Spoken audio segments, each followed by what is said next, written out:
You don't have to be down and out, I reckon. It's like investing in your mental health is not just for people who are contemplating suicide or are struck down with depression or racked with anxiety and they can't get out of bed. It's not just about that.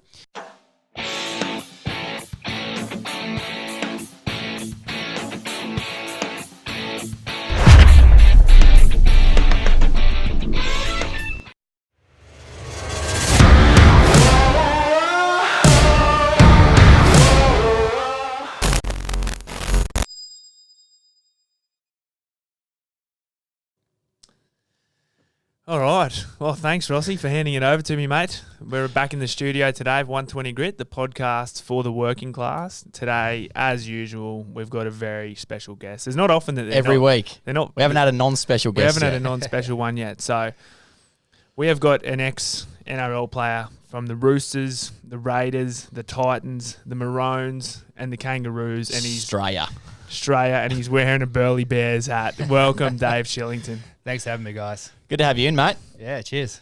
So why are you wearing a Burleigh Bears hat?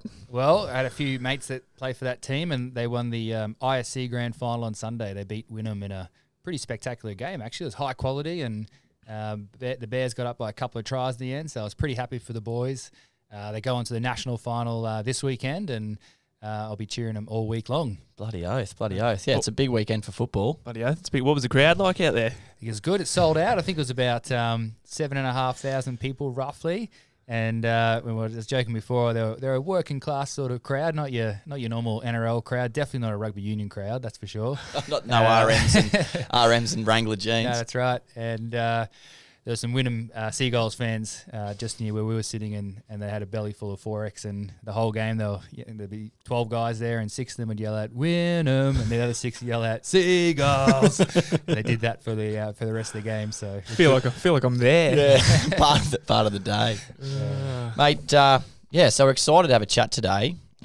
First professional athlete I think we've had on. I don't think of any athletes. We had Mick Gould, an athlete? He's not an athlete. No. We had Cam Campling on cycling, but we got a national recognisable face in the studio today, which is great. A big moment.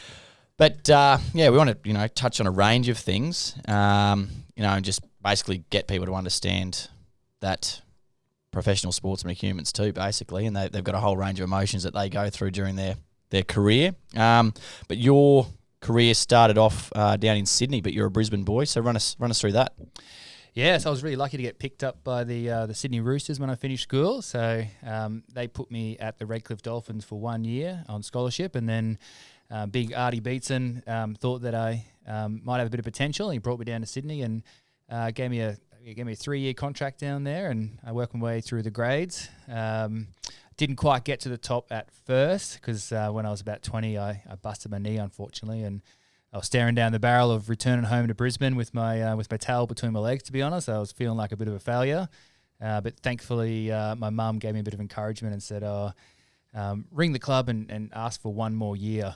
And I thought, yeah, okay, I can do that. I know the CEO, Brian Canavan, pretty well. He feels like a bit of a friend as well as my employer.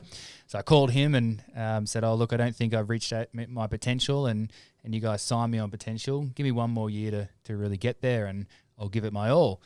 And he said, Shillo, I think I agree with you. It sounds right. We want to give you another year, but ultimately Ricky Stewart makes those decisions, and because Ricky was the head coach at the time. But as a 20-year-old, getting coached by Ricky Stewart, it was bloody scary, even though I was twice his size. Old Sticky. He was an angry man. He'd walk out into the training field every day and spit and swear and give us an absolute flogging most days. So I was petrified of him. And I thought, you know what, stuff it. I'm not even going to have that conversation with Ricky. I'm just going to move home and not worry about it. It's not worth it. It's not worth it. But my mum gave me a bit of a kick up the bum and said, no, just go for it. You'll regret it if you don't do it. And so I thought, bugger it. Here goes nothing. And I went up to Ricky and asked him, I said, mate, I haven't reached my potential. Can I have 1 more year and I'll give it everything? And he just sort of glanced at me half-heartedly and just went, I'll have a think about it. Come and see me Sunday. I'll let you know. And so it was the longest week ever, and we had an away game down in Canberra actually, and Ricky was watching the Raiders reserve grade take on the Roosters reserve grade, and so I shuffled over to him on the sideline, and in my deepest voice I said, Ricky, have you made a decision on my new contract yet? And he looked at me just a little bit. I'm not even sure if he he saw me that well, but he goes, yeah, mate, yeah, we'll give you one more year. And went back to watching the game.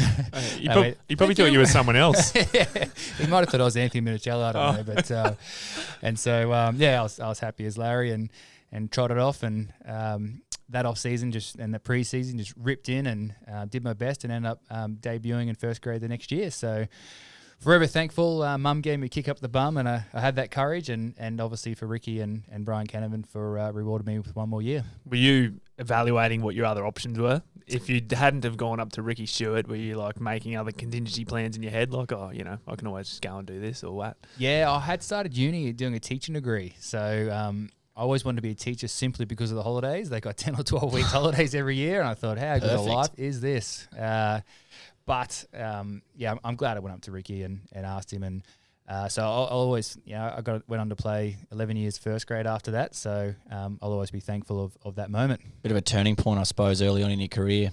Yeah, it was almost all over before it started, and I think as young people or people of all ages, there's so much trepidation or fear factor in a lot of things we do, and it scares us away from doing a lot of things we're passionate about in life or things we'd like to try. So I like sharing that story, and hopefully it inspires others to do the same. Bloody oath, mate. Bloody oath. Do you think you realised how close to not having a football career you might have been, like at that time, and how injuries can just take it away, so quickly? Yeah, it's one of those things you sort of, when you don't realise what you got until it's gone. I was really taking my footy career for granted. I got signed as like the next big front row, I guess, coming through, and got to play junior Kangaroos, and the Roosters had extended my contract. It was originally 2 years, and they extended another year, and it put me on really good money back then, and were grooming me to be a first grader. So I felt like I was on a trajectory and on a path to be a first grade footballer.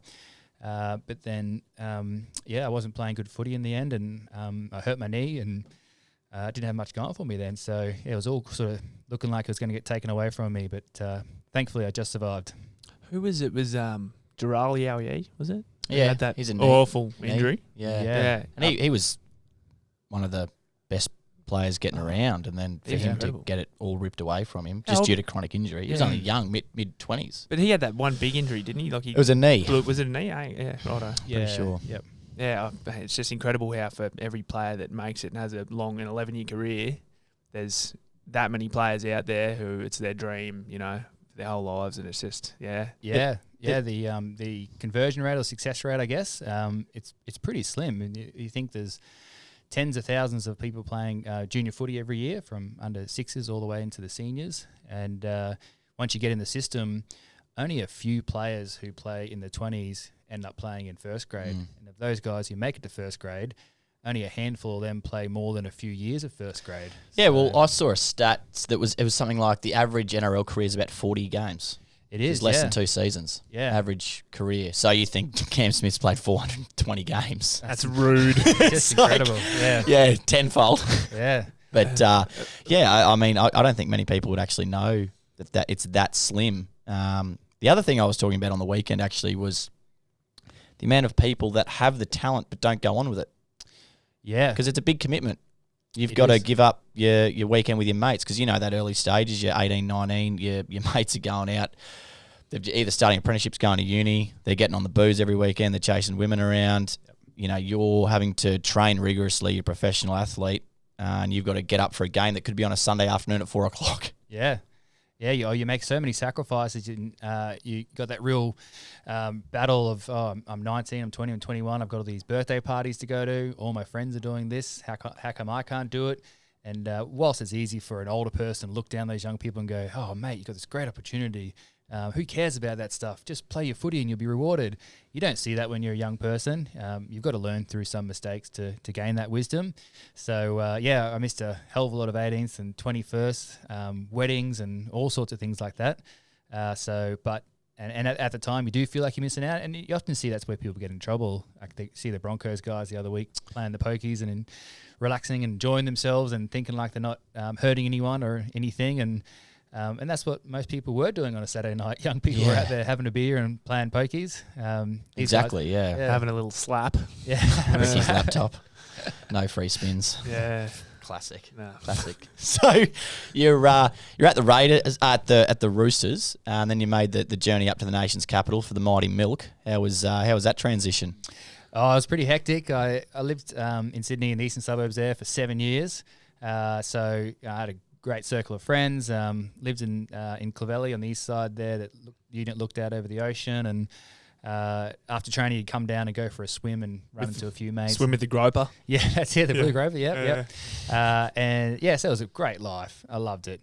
And then I signed with the Raiders. And I remember when I announced it, actually, at Roosters training, I said, "Oh, boys, just so you know, before you hear in the media, I signed with the Raiders." And a heap of boys applauded me, but then a couple were like, "Canberra, how are you going to move down there? They always offer you heaps of money. You don't take it, bud. What are you thinking?" But for me, they offered me a 4-year deal. At the Roosters at the time, I was stuck behind Willie Mason, Nate Miles, Mark O'Mealy, and I was trying to get into that starting front row spot, and I didn't know if I could do it at the Roosters in the near future at the time. So it was a great opportunity for me, and but I had that great life in Sydney, and then I moved down to Canberra. I only knew one other person there, Nigel Plum. He'd just got married and had a baby, so he was out of action. I couldn't hang out with him and go for a beer or have a coffee. And instead of looking out over the ocean and enjoying my view, I looked at a government building across the road from me all day. They've got a really nice water feature in the lake there, don't they? Yeah. What's the name of the lake? I can't even think. I was just down there. Don't know. Anyway. And they've got the mint. That's pretty bloody entertaining to go and hang out That's right. Get a coin, mate. Yeah, exactly right. Yep. So I'm always been interested in that when people transition from one team to another. Like you were obviously from Brisbane, so you weren't a Roosters supporter when you were growing up. No, and it was funny because all my mates from Brizzy, they used to fly down and come to the games and wear Roosters jerseys and of course they did. And sign, cheer on the Roosters and then I rang them as well when I signed with the Raiders and I said, "Boys, just so you know, I signed with Canberra, so I'm leaving the Roosters." And one of the boys went, "Oh, thank God, we fucking hated supporting the Roosters." So they were happy for me, these boys. So and a lot of Queensland people, I think, do like the Raiders. They always say they're their second favourite team, thanks to people like Mel Meninga and Gary Belcher and Steve Wallace from back in the day. They won over a lot of Queensland fans. So everyone was really happy for me moving down there. When you announced that you're moving to your current teammates, is there a bit of, are they sort of like, what are you doing, Shillo? Your dog? Like, it's all business, I guess, isn't it, really? It's the nature of the beast. And it was quite clear that I was up against some really experienced forwards at the Roosters, and I was still only 24 or 5 then. So and these guys like William Mason and Mark O'Mealy, they were in their prime and representative players, and I was trying to get my spot in the team, and that side was so heavily stacked, I just needed to look elsewhere. It must be hard moving like that down to the Raiders with no mates, really. You know, sort of on your own, and trying to perform well, but also kind of build a life for yourself as well a bit, hey? Yeah. Oh, and this is one of those things where people from looking from the outside go, "What an opportunity! You should be happy as Larry. You got this 4-year contract, and I was well paid and looked after, but." I was also in the middle of nowhere in my mind. I didn't know anyone.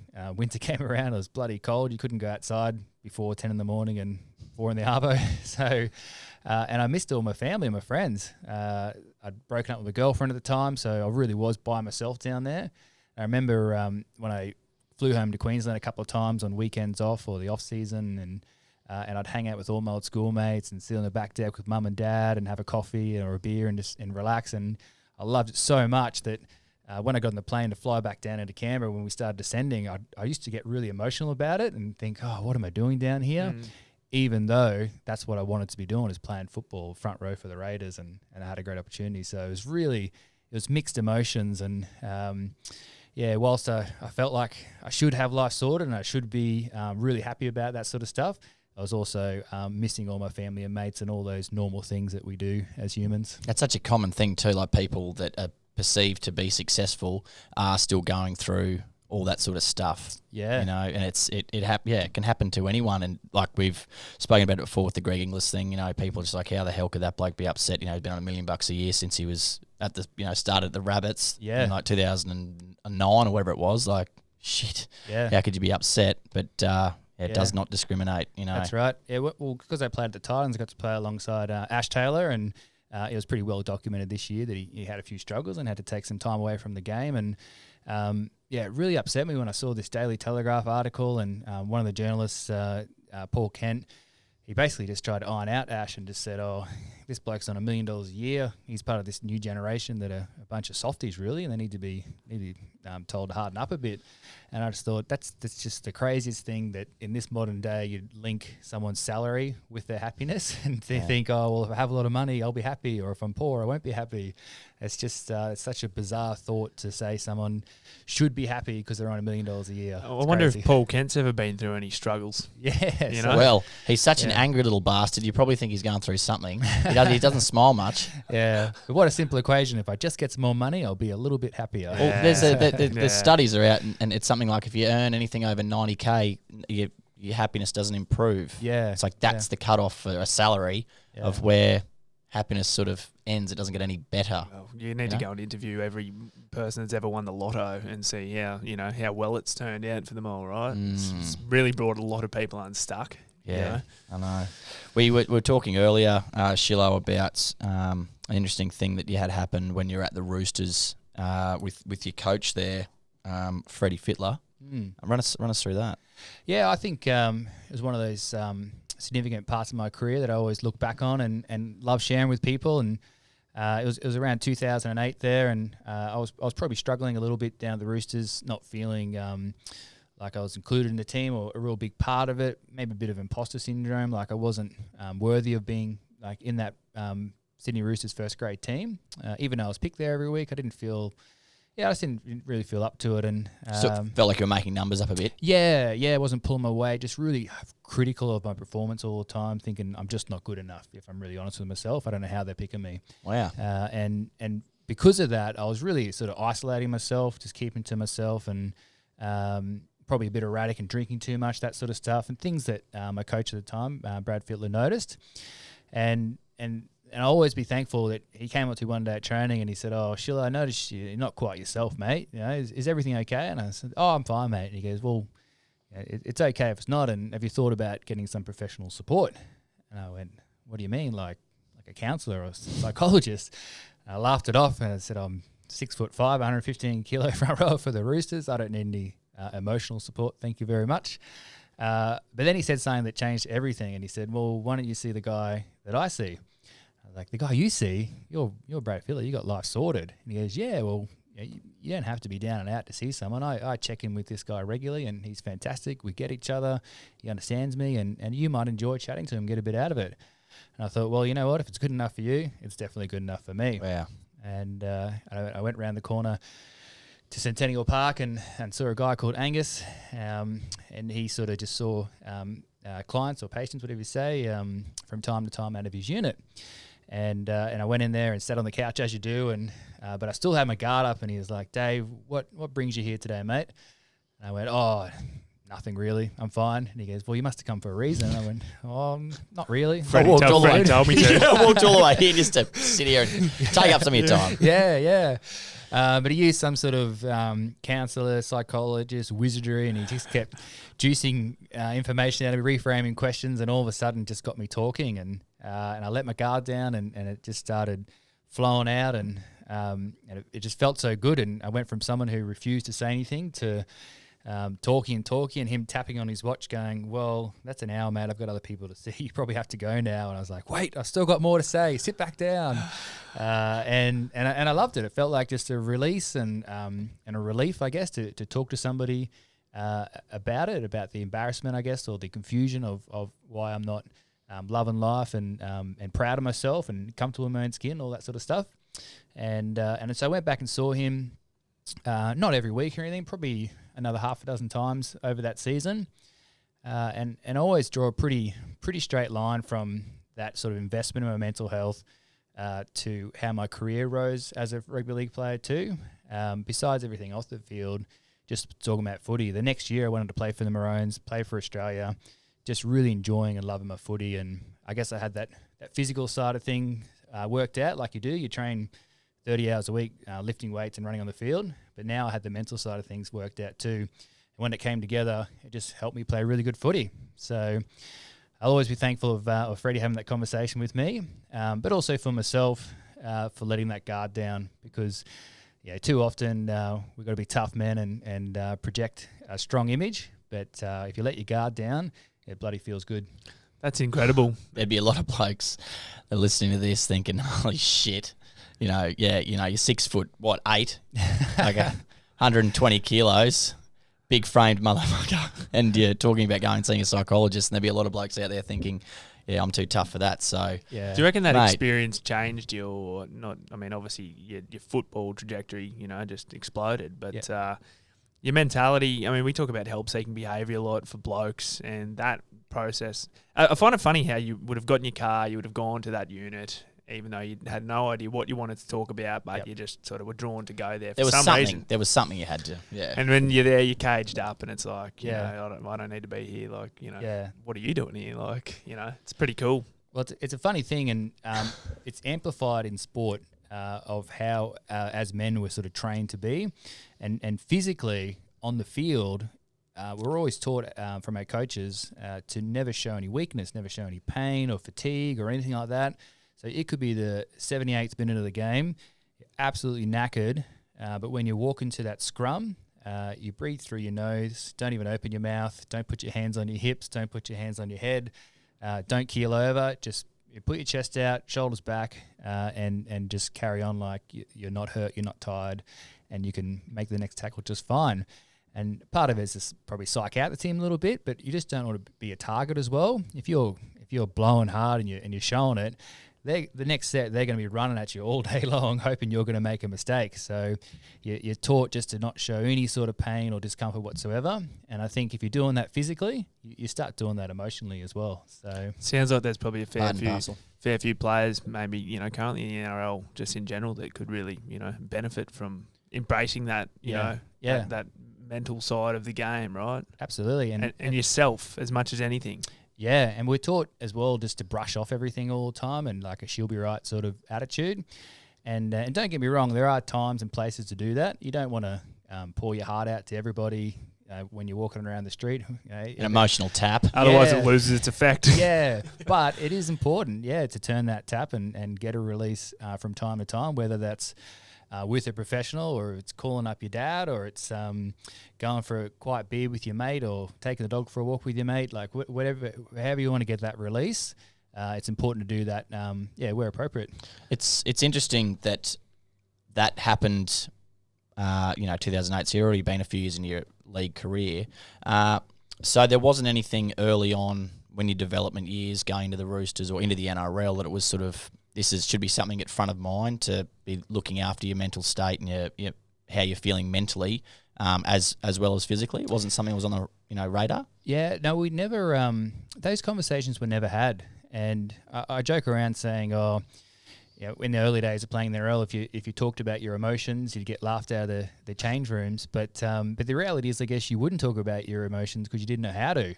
So it wasn't just getting judged. We didn't understand what depression or anxiety was, and you might just think you're hyper nervous and jittery, or you're just sad, or you didn't really know how to explain it. So it's changed a whole lot in that respect, and it was probably around late in my career, probably 2010, 2012. The environment really started to shift, where players started really taking care of each other and really caring about each other. And unfortunately, we saw a couple of suicides from some younger players, under 20s guys, who had some shocking injuries and potentially felt that pressure that they're providing for their family, and it was too much for them without knowing everything about them. That's what it appeared to be. And from that, the NRL developed their State of Mind program, which is all around mental health education, reducing that stigma around mental ill health. And along with that program, they educated all the players, and they thought if they're going to go to the community, they got to start with the players. And they taught us a lot of things around practicing gratitude, practicing mindfulness, empathy, those 3 tools of resilience. And how was that received? Oh, it's pretty funny. It's pretty out there stuff. It is. Oh, at the time for the players. There's probably guys listening right now that go, mindfulness. Yeah, what's that? Hey, that's shit, mate. Yeah. And so I remember when I was at the Titans and they said, we're going to do some mental recovery as well as physical recovery. And everyone's like, what the hell is that? And normally it'd look like we'd have a 2-3 hour field session, come and have a shower, stretch, ice baths, and go up to the lunchroom. You know, all the training sessions are catered these days. And but then we had the mental recovery. After the showers, they made us stop into a sort of a function room, and the squad of 30 boys, 30 overgrown teenagers, basically it is. You lay down your back, and the trainer would dim the lights, you'd close your eyes, and he'd put on a 10-minute guided meditation. And the boys, as soon as it went silent and dark, a few of the boys made fart noise and thought it was hilarious, took the piss out of it. But then they stuck with it because they are professionals, most of them. And we stuck with it, I should say. And after a couple of times, they started going, well, hang on a second, this isn't so silly. I actually feel good. I feel like I'm resetting. I'm relaxing. I'm calming down because I'm always so jacked up with adrenaline from competing with each other and being aggressive all day long. So it's nice just to take a break from that. And after a few more goes, they started rushing through their ice baths and stretching so they can get to the function room a little bit quicker. Dim the lights themselves, press play on the meditation app just to get a few more minutes because it felt so good. So things like that, and they took that home into the home life too, and they were, and myself included, we were doing some guided meditation to help us nod off to sleep at night. I was always one of those people that you can turn things over in your head all day and never solve things and go, I'm dog tired now, and you put your head on the pillow and just can't wait for a good night's sleep. And then those things pop back up again, and they just control your mind, and the hours tick away on the clock. And you're almost watching the clock, and you're going, how am I still awake? The more you watch the clock, the worse it gets. Yeah. But doing the mindfulness practice, for me and for a lot of boys, had a really profound effect on everyone, where they didn't have to have a couple of glasses of wine to unwind, or didn't have to have a sleeping tablet. You just learn how to unwind naturally through meditation. So it went from being some thing that you think hippies do or weirdos do, and but then now to everyday practice for a lot of the boys. So it's really cool. Yeah, the environment's changed a lot, and these sort of things like mindfulness and practicing gratitude, it's a daily habit for the majority of our top rugby league players. Is that something you've carried into your post-footy life? Yeah, so when I retired, I started working for the NRL State of Mind program, so I love getting around to the communities and talking to them about mental health, and we use a lot of videos of players like Michael Morgan and Joel Thompson and Darius Boyd. Yeah, Joel Thompson, I see a lot of his stuff on LinkedIn. Yeah, he's a great sort of leader in that space where just sharing his story, he gets a lot out of it. He gets a bit of relief knowing that he's helping other people. And he just, there's a lot of people that can relate to people like him and Darius with those early life experiences they had, coming from split families or witnessing domestic violence or substance abuse or those sorts of things that shape their outlook on life to be a lot different to a lot of other people's. So them sharing that story, it's a pretty common story, and I know the community gets a hell of a lot out of it. So, I love doing that, and I love talking about gratitude and mindfulness, and they're things I still do today, so it's good. Mate, it's awesome. I mean, you, beginning of 2017, you retired due to chronic injuries. Yep. That point in your life, did you feel as though you were stepping away, you were vulnerable again and losing a sense of purpose? Because, by then you'd played for Australia, you'd played for the Maroons. Done it all. Dynasty side, by the way. So to then, to be spat out the other side of that system, where were you at there? Run us through that. Yeah, it's a funny feeling because when you sign your first contract, everyone drills into you how you know this is not going to last forever. And so you have who would that, like, who's your parents, your family, your friends, senior players, club officials, they all say to you, you need to do some study because your rugby league career doesn't go forever. Maybe you reach your like when I started playing, that's when Webke and them were sort of retiring, and 30 was old then to play. But then Petro and Steve Price and Lockie, they went through to like 35, 36. So, it's sort of, they paved the way for people to extend their careers. But generally 30 was about the end of the road for a lot of people. So when you're 19 signing a contract, you go, well, it's going to be done by the time of 30. And you always have one eye on what you're doing and one eye on retirement. So you do a bit of study and you start thinking about what will I do if things end today or at the end of the year. So then finally, I was 33 roughly, 34 and retired, and so that day finally came that people talked about since I was 18, and it was very weird because part of me was exhausted from playing mentally and physically. Like my body was rooted. I had two shoulder recos, both my hands done, 3 knee recos, and So you're sort of hobbling around, you can barely tackle. And I know blokes have done one knee reconstruction I've had and one, said that they would never play sport again. I've had one knee reconstruction. I would never want to go through that process again. Yeah, so you're physically and mentally exhausted. So you're kind of excited about retiring. You're like, I'm getting off that roller coaster of the ups and downs and the injuries. But then it's bloody scary too, because you go, well, this is all I've ever done my whole life. I went from school and mum and dad lived under their roof and they took care of me, and then all of a sudden I'm in this system, this sort of fishbowl existence where the clubs take care of you all the time as well, and then you're spat out and just on your own and you have to take care of yourself then. And you go from the top of the food chain, so to speak, like you're if it was in a different field, a different industry, you'd be considered an expert in your field. You're the top 1% of performers, I guess. So you go from being an expert in your field to being an absolute rookie, an apprentice. So back to square one. It's a weird feeling like that. But then also a lot of it is identity as well. And not as in, people won't recognise me anymore, or I'm not famous anymore, or anything like that. It's not about that. It's just that all my life I'd identified as a rugby league player. And it really hit me one time, and so I started working for the NRL about 3 months after I retired. I was called a project officer for the State of Mind program. And these people in Coffs Harbour were organising a mental health awareness day, and they invited me down there, and I thought they invited me down as the project officer for the NRL. And the lady organised she didn't mean any harm by it, and she didn't really understand what I was going through, I guess. But when I got down there, she started introducing me to everyone as the Titans front rower, David Shillington. And these kids would come up to me and they go, "Oh, you're the Titans front rower, Dave Shillington." And I go, "Yeah, not really." Listen, I didn't know how to answer them because I'd always just said, "Yes, that is who I am." And it was at that moment I was like, "No, well, you can't keep saying that. You've been retired for 3 months now. You got a new job. You're an office worker or whatever you call yourself." And I remember after I got asked half a dozen times, I could finally confidently go, "Oh, well, no, I used to play for the NRL and used to be a Titans prob.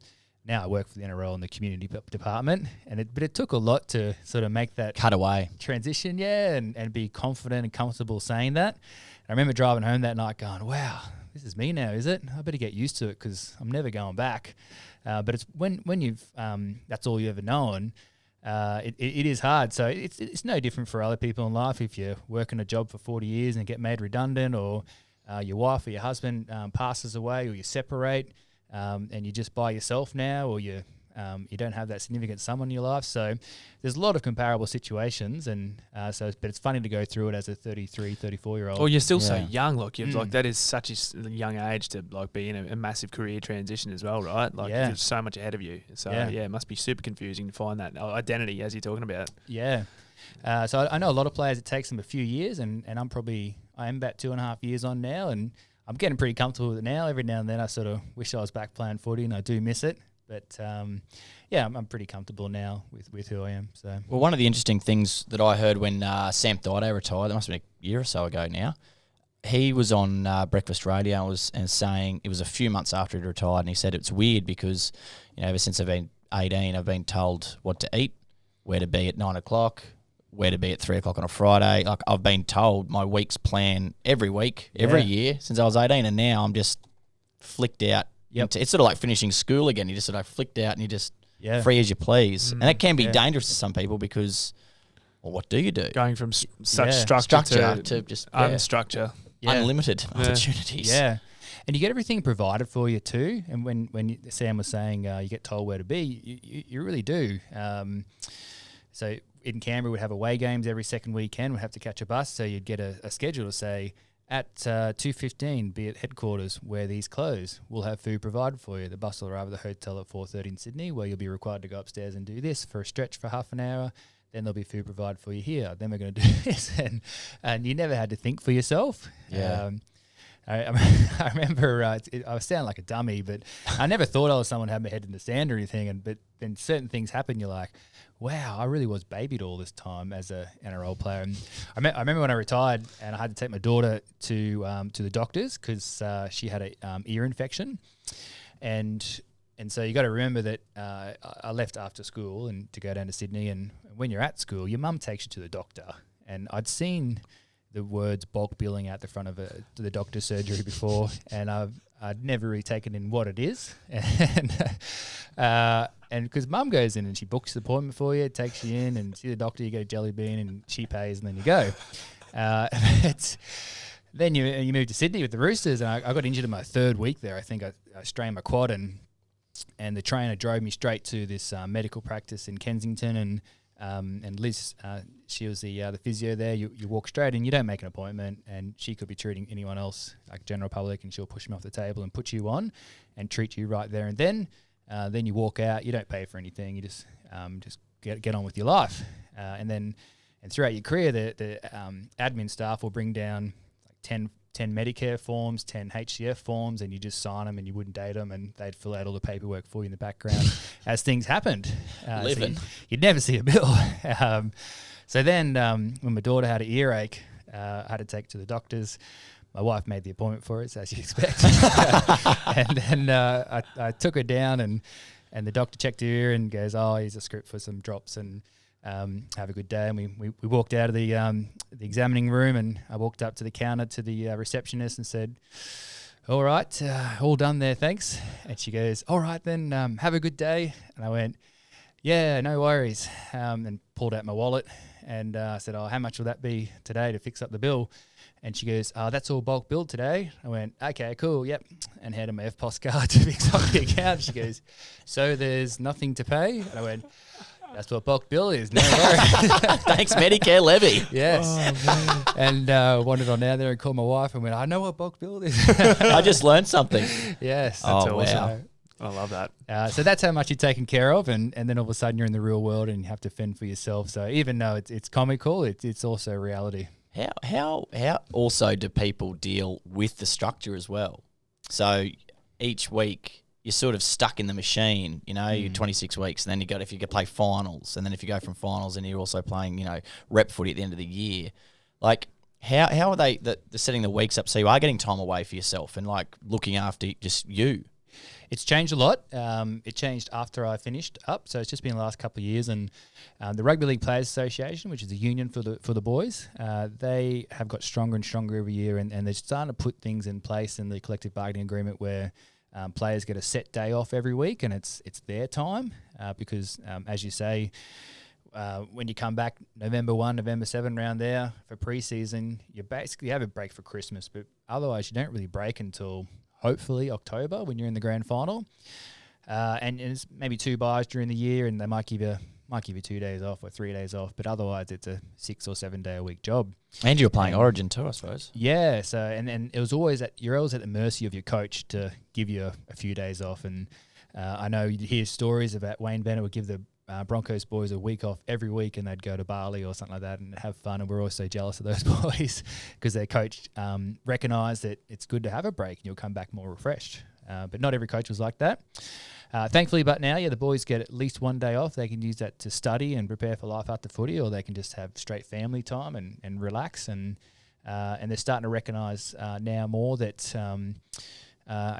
stress in life, whether it's physical or mental, it's good for you in a way, as long as you get a break to recover from the stress. Stress makes us stronger, but we need the recovery to grow stronger again. So, yeah. You're talking about Wayne Bennett, and obviously he understands that his players need that break, like a week off, and have the benefits that it has, in their performance as well.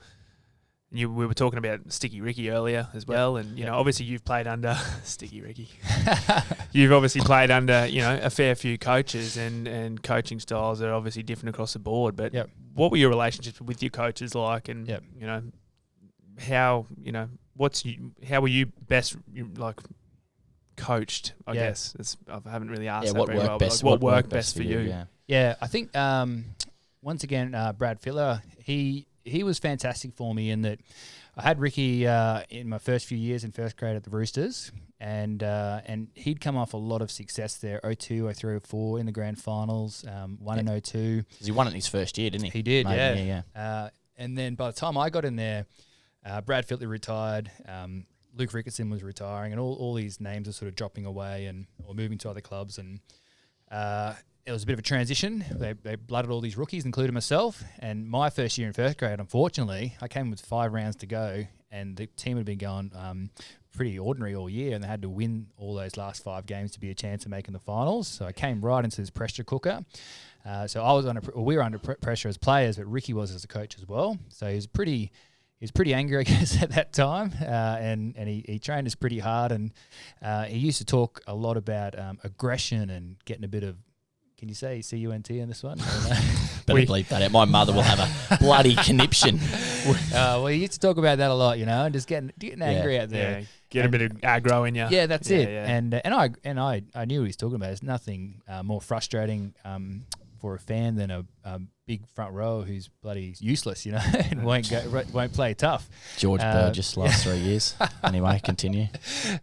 So I get it, I got it, but I was raised, I guess, in a family where I was told to be polite and respectful and to stand back, not in people's faces, and just be a courteous sort of gentle guy, and so that didn't obviously fit well with the mold you needed to be as a front rower. So for me, in the early days of my career, it was a really forced thing to do, to be aggressive and felt unnatural to you. Yeah, massively.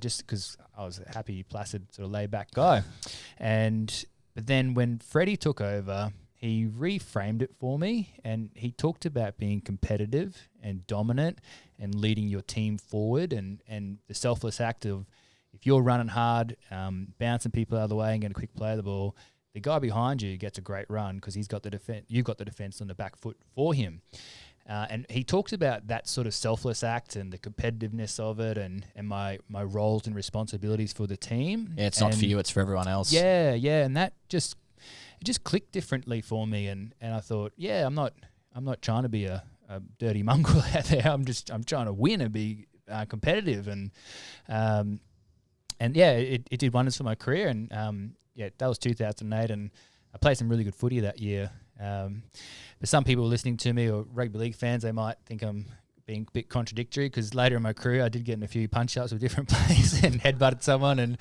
so I've got a bit of dirtiness about me at different times. What's it like headbutting someone? No one wins in a headbutt, do they? It was more of a love tap, actually. It was my 200th first grade game. We played the West Tigers, and I'd signed to go to the Titans that next year, and our season was on the line too at the Raiders at that time, trying to make the finals. What year is this? 2015, I think it was. Yeah, or 14. Okay. My last year there. And yeah, our season was on the line, and there was a minute to go. We're rucking up the field, and I took a big barnstorming run. It was pretty good, and beeline for Robbie Farah, and the Barrow. He clinged onto the ball, and then they brought me down, and as they brought me down, Robbie just sneakily pulled the ball out of my hands. It was a dead set strip, and I blew up to the ref because the ref called it a knock on and said it was a loose carry, which was rubbish.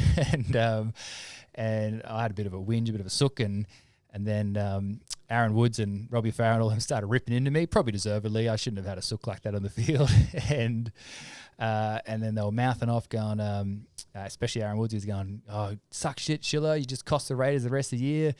Your head's already up at the Gold Coast. Hey, you might as well move up tomorrow, mate. You just cost me." He was ironing me out, hey, verbally. Wow. And I was just like, F this guy, I'm not copping this. And then when we packed in the scrum, I led with my head, and then he had a bit of a sook to the ref because the scrum sort of broke up a bit. And then I gave him a mouthful saying, "Oh, they're trying to get the ref to take care of you, are you, mate? Come on, handle it like a man." And just one of those heat of the moment things you do on the footy field. And then so the next scrum, we did it again, and then it sort of broke up into a push and shove, and everyone sort of, when there's a footy fight, you have to get the first punch in, otherwise otherwise people hold your arms down, it's all over, and it's just people cuddle each other. But I was so he got under my skin so bad that I had to get blood somehow, so I just launched my head forward and tried to headbutt him, but I just clipped him. It was more of a love tap, actually, to be honest. I probably kissed my wife harder than my head touched his forehead, I got sent off. And so Woodsy got the last laugh there, and bugger him. There's no grudges held or anything. Robbie Farah's a mate of mine too now, but we've roomed together in Kangaroo tours. He's a legend, but when stuff like that happens on the field, you don't hold against people. But yeah, talking about awesome. That relationship with other players, how I mean, there's only 3 of us in our office here at the moment, and Dan and I have heated exchanges on the daily. So imagine being in a he said you're really moody, but yeah, I know I'm moody. I am. But having 30 blokes of varying ages, varying positions, skill levels, everything, for you guys, you're not all going to get along. No, you're right. Yeah, it's a massive melting pot of different personalities, and that's what head coaching, I think, has been described as more accurately these days, and why Wayne Bennett's so successful is he's a people manager. He gets to know his players and learns how to motivate them. What's going on in their personal life? Are they studying? Are they in a relationship? What's their family like? And he knows how to keep them interested, engaged, and performing. So that's why he's been coaching the top level for donkey's years, and he's just a great people manager. Yeah, right. That's what I was getting at when I was, that coaching question, because that's what it's all about. Getting the best out of your players. You're not just, you're all individuals at the end of the day, and all completely different. So, Yeah, absolutely. Obviously, Wayne's got that down pat, and Well, how do you work those things? Obviously, doing lots of team building stuff. But what do you do if there's someone you're not getting along with? How do you manage that? What are they doing to? One of the best things they did was at the Titans actually, and we didn't have a great year. We still made the finals. That was when Jared Hayne came back with 5 or 6 games to go, and we paid him about $10 million. Hayne camera, but he sold out the stadium for us. Yeah. And, so that was that year, and so it was a somewhat successful year for the Titans. And what they did is they had cleaned out half the squad when I got there, so almost no one knew each other. And Neil Henry was a fairly new coach to that squad as well, because John Cartwright had been let go before that. That's right, yeah. So what they did is they took us out to the Army training camp at Kangaroo there in the back of the Gold Coast. And I think it's called the Kokoda Trail that we had to hike through every day. And they didn't actually tell us what we're doing. They said, you're going on a camp. And a few rumours went around, but they said, don't pack anything, basically. So they provided us all with tents, some food rations, and they woke us up every night, but they worked us all day until about 10 p.m. and then said, go to bed. You had to build your own tents and cook your own food, and we got to sleep about midnight roughly. And then they drove around in their utes and honked their horns and woke us up at midnight, marched us through the bush for 3 hours, and went back to bed about 4, then got back up about 5, and we did that 3 days in a row. And it was bloody tough stuff. But what it did is it really galvanizes. Everyone dropped their guards. No one was walking with any swagger or trying to be cool or funny. We just had to stick together and drag each other through it and support each other because everyone was, they were very uncomfortable, vulnerable, and just they needed help. And hurting. Yeah. So what they did, it let us get to know each other really well, broke down a lot of uncomfortable barriers that we'd normally have with egos coming together and new people being not real sociable or gelling together. So I think a lot of teams do Army camps. And I've done one before that didn't really hit the mark, but this one at the Titans was fantastic. Because you can hear those ones that go both ways. Because I'm a mad Rabbit supporter, and there's stories about, Mad just got a whole thing about Army camps. Like, he's renowned for Army camps pre-season. Yep. And there's a story, I think it was on a podcast. Oh, yeah, it was the Sam Burgess podcast with Matty Johns.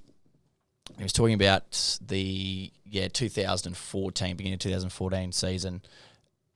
Ben Tao just walked out, told Madge, just shove it. I'm leaving. I'm not doing this. I'm a rugby league player. I'm not doing this anymore, Yeah. So that's I heard down in Melbourne, because Melbourne traditionally put all their new players through the sleep deprivation army camp. I'm not sure if they still do it, but they did it when Brett Finch went down there. And I remember Finchy saying the guys running it at the time, I don't know if it was different just for that occasion, but at that time, because their whole idea is to break you. Verbally, physically, they just try and make you feel like you're nothing, just to get you to snap. And this guy was trying to get Finchy to snap, and he was saying, come on, mate, if you want to be tough, if you want to make it in first grade, if you want to be an NRL player one day, and thought he was a rookie, because traditionally it was always rookies that came down and did these camps. But Finchy came played down in a with few grand finals. 200 games under his belt, and Finchy's like, what are you talking about, mate? I've been playing for the last 10 years. So I think they can miss the mark, but generally speaking, they're fantastic. So yeah, right. That's awesome. We should talk a little bit about some post-footy stuff. Yeah. Life after footy. Yeah. You're 2.5 years deep now. What? How has it panned out for you? Yeah, it's good. I'm really enjoying the life after football. I love staying connected with it. Definitely, I never wanted to go into coaching. Whilst I thought I could have had something to offer with it, just by gathering all the information over the years from different coaches like Ricky and Freddie and Mel and those sort of guys. I thought maybe I could present this in a good way for the next generation of players. But it just takes up your whole life as a coach and as a player. I wanted my weekends back. I wanted to put my wife and my kids first and just put that behind me and settle into more of a normal life. So, yeah, I've done that, and I've tried a few different things. I've definitely stuck with the NRL consistently and enjoyed doing that State of Mind program. So we get around to most of Australia, really, but predominantly Queensland, Northern Territory, and New South Wales, and we talk to the NRL, the rugby league communities about mental health and try and reduce that stigma. So that's been really good. Doing a little bit of work with Josh Quamby from Blokopedia. He's a legend, Josh, and doing a really good thing there, having conversations that matter. So, one of the pleasing things when you play footy all your life, it's never a job. I never got up and said to my wife or anyone, off to work, I'll see you when I get home from work. You just don't do that. You just playing footy, and luckily you get paid for it. So when you retire and you actually have to go to work, you have to be accountable to people. You want to make sure it's meaningful and worthwhile. So working for the NRL and Blokopedia, that is worthwhile things. And we were talking about earlier that one of the great things about Blokopedia is we've obviously identified, like you guys have, that men struggle to talk about things sometimes, and they bottle it up, and sometimes it becomes overwhelming for them and causes all sort of heartache, of mental illness or suicide, and so we're trying to have conversations that matter and really reframe how men view mental health. I think mental health, I heard someone say once before, it needs a rebrand. You need to take the mental out of health, and I don't know how you describe it, but if you can come up with a new name for mental health, you're a genius, and you do a lot of people a lot of favors. Well, I mean, it really is a great thing, though. I mean, because you nailed it before when you were telling us about, when you embrace your mental health, how the vast improvement in your footy career, right? Yeah. And that's like something that I wouldn't have had a clue about that. Yeah. You know what I mean? For a bloke like you. I mean, obviously we're in the mental health space now, but you sort of start to embrace that and understand it. But like, how important do you think it is to have, recognisable guys like yourself and like your B. Durbages and your Mark Okalupos and all these sorts of guys talking openly about your own experiences? Yeah, so, I mean, traditionally that stigma is there because you think someone who talks about their mental health or their struggles, you think they're soft or weak. They're the sort of words you hear. But when in the State of Mind program, you've got Darius Boyd, Dan Gagai, Michael Morgan, guys who play State of Origin, which we all think is the toughest sporting arena in Australia, maybe the world. They are hard men, very tough. And them talking about their struggles, that doesn't fall in line with that you're weak or you're soft stigma. And then you got people like Mark Okalupo and B. Durbridge, who spoke at the recent Blokopedia event, and they don't get much cooler than Oki. He is the man, world champion in surfing. He was on the pro tour in his teens, and he had his ups and downs, and he was happy to talk about it. And Bede, he gets barreled off his head at Pipeline, and he's a wild, ballsy man to do that. I would never paddle onto one of those waves, but he does it well, and he was talking about it too. And I remember after the Blokopedia event the other week, and we're down at the Bolter Brewery, and the boys got off the stage, and I was talking to Bede, and he goes, "Oh, how good was Oki up there? It was awesome to hear him talking like that." And I thought to myself, it wouldn't have been that many years ago where if someone was talking like that, they get ridiculed and laughed at. Oki talking about his ups and downs. But then here is Bede, another legend, saying, good on him. What a legend for talking like that. So when you got those kind of guys talking about their struggles and those State of Origin players, I think it really reframes that conversation around mental health. It's a massive shift happening. There is, I couldn't even think of a rugby league player 20 years ago that would have done what you're doing. You know what I mean? And there's heaps now. So it's such a positive, refreshing entire thing happening around that shift, that cultural shift, and just getting, because, people do idolise blokes like you, you know what I mean? And for people listening now that, have watched you through your career and thinking, holy shit, if he's done it, I can, I can go and see someone, I can go and talk to someone and make that change. And you don't have to be down and out, I reckon. It's like investing in mental health is not just for people who are contemplating suicide or or are struck down with depression or racked with anxiety and they can't get out of bed. It's not just about that. And when you look at the mental health continuum, there's the green zone down to the red zone, but everywhere in between as well. So for me, when I was at the Roosters, I was probably mid-range going towards red. I was getting a bit down and out, but I wasn't suffering from depression. I did have a lot of anxiety around my performances and fear of failure and that sort of thing, but it wasn't interrupting my daily life really directly like that, but it was affecting me. So, but that was a time for me to invest in it, and thankfully things didn't get worse because someone called it out, I guess, and supported me. And I think of it like your physical health, right? So if you need to lose 50 kilos, you can get a personal trainer and help them burn off that 50 kilos. But if you need to lose 5 kilos, sometimes you get a personal trainer too. And then there's other people who are ultra fit and get a trainer to stay ultra fit. So it's the same with psychologists and counsellors or just day-to-day practice for mental health. You don't need to be trying to shed 50 kilos and down and out. You could just look for a little top-up, or you're a high performer that's trying to get an edge on other people. So Just working on that's mental health. Or you've got your Freddie Fittlers who checks in with Angus, just checking in, for no real particular reason. Sometimes it's just like someone else to have a yarn with, just a sounding board for absolutely anything. Yeah, so yourselves.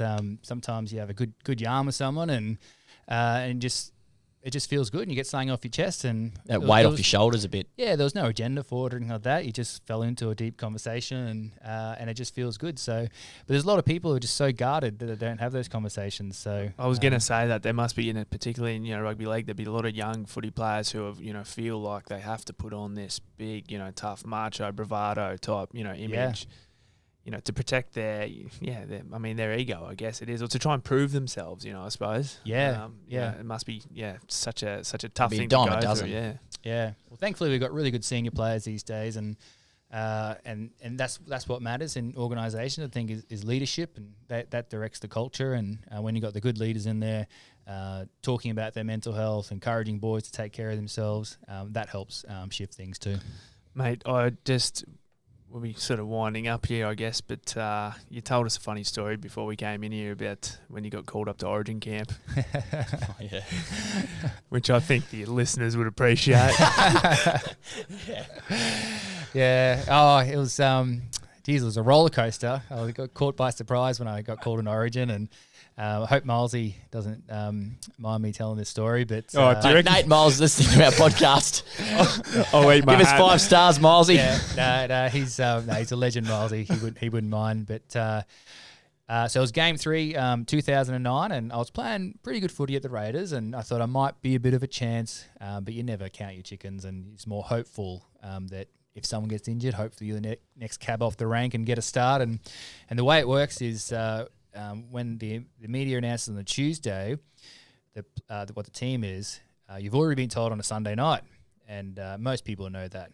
And then Monday, you catch a plane to Brisbane, or you come into camp in Brisbane. Tuesday morning, the media announces it. So you're already in camp then.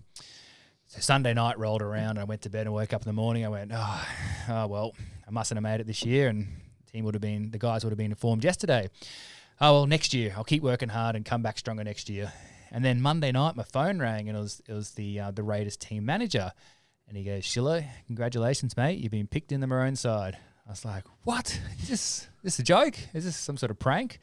How come you didn't tell me last night?" And he goes, "Mate, I don't know. They've told me you're in camp, and you need to get on a plane in the morning and fly out to Brizzy." I went, "Oh, it's incredible, fantastic! I don't know how that's happened. They must have changed their processes, and they're not telling people till Monday night now." And so I'd flown into camp Tuesday morning, and as I flew in, the news broke that Milesy had a big night out at the Central Coast on the Sunday night, and I think he must have had an adverse reaction to sleeping tablets or something, and locked himself out of his room, had crook guts, and he had to relieve himself in the stairwell. The poor fella. So that's an awful situation. That broke on Monday behind the scenes, I guess, and the QRL found out about it, and they met and decided, well, we have to stand him down. This is about to hit the media, and we can't have him in the team, and that is a distraction this week. It'll disrupt the whole camp. So they decided to leave him out of the team, and and they replaced him with me. And they didn't tell you any of that stuff. We just all found about it retrospectively. But it was such a late decision that for me getting called up that my name wasn't even on the room list at the hotel. And here I was, first day in camp, rocked up to the hotel in the Brisbane CBD and Chest puffed out. yeah, strolled up to the counter. G'day, let's grab my keys to the room. Dave Shillington and the Maroons team. Thank you. And she looks down at the list, the receptionist, and goes, Shillington, sorry. Almost like Happy Gilmore, better luck next year. And I wasn't on the list, and I was so embarrassed. I shrunk to about 6 foot, down from 6'5". But anyway, Sam Thido was behind me. We just found out the news about poor old Milesy, and so Sam looked over the counter and saw Milesy's name on the list and said, "That's your room, Shillo." And I was like, "Oh, I can't do that. That's Milesy's room." He's like, "Well, he's not going to be here, and we love him, and we feel for him, but this is your time now. You got to do it." And I was like, "Oh, okay, I'll take Milesy's keys." And I actually felt shocking about it because no one wishes anybody to go through the drama that he had to go through, and he's a great fella and obviously made a mistake. So, but in saying that, I wanted to take the opportunity with two hands, and so that was done my debut. I went through all camp that week and played the following Wednesday. Yeah, so that game was a hectic game. It was. Yeah, we were talking about it before, weren't we? And Queensland had already won the series. It was a dead rubber, this one.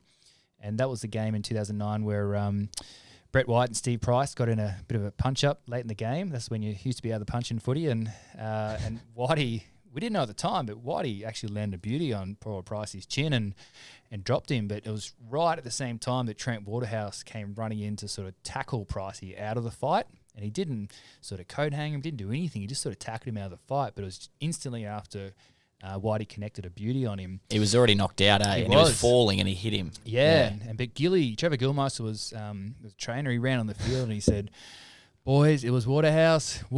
He took him out." And the boys were enraged, as you could imagine. And Lockie put up that big bomb. And everyone came screaming down. Hodjo and all them just wanted blood and tried to take off Gidley's head. That's right, yeah, Thido. Oh, it was pretty chaotic, and because the game was held up for about 10 minutes, and poor old Price, he was in a bad state, and then when we booted it down there, and the game got held up again for another 10 minutes, and all the fans wanted blood, and so welcome to the State of Origin. Mate, it was That's bananas. awesome. Yeah, I was there that night. I remember Willie Ralston got us a ticket, and it was crazy. Yeah, it was hectic. And I remember when they put in the bomb up, I was like, this is like schoolboy footy where we've just got the shits and we're just going to go down and bash someone. Mate, it was crazy, but it's not like that anymore. It's definitely changed. Unreal. Well, Shillo, mate, really good chat. I think our listeners are going to get a lot out of that. A lot of key takeaways about, help-seeking behaviour, showing a bit of vulnerability, and going and having a yarn with a professional just to have a yarn, mate. Yeah. Yep. I think you can be strong and you can be tough and you can headbutt people on the footy field sometimes. Kiss your wife harder. Yeah.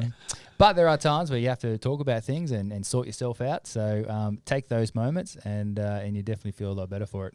Awesome. Nothing wrong with a bit of vulnerability. That's right. Good well, stuff. mate, good luck in the future with everything. And, we'll have to come along to a Blokopedia event very soon. Do we make TradeMutt shirts that big? Yeah, geez, we'll try and get those guns in. Have to cut the sleeves off. Thanks, Shillo. It was great, mate. Okay, cheers, guys. Go on, Shillo.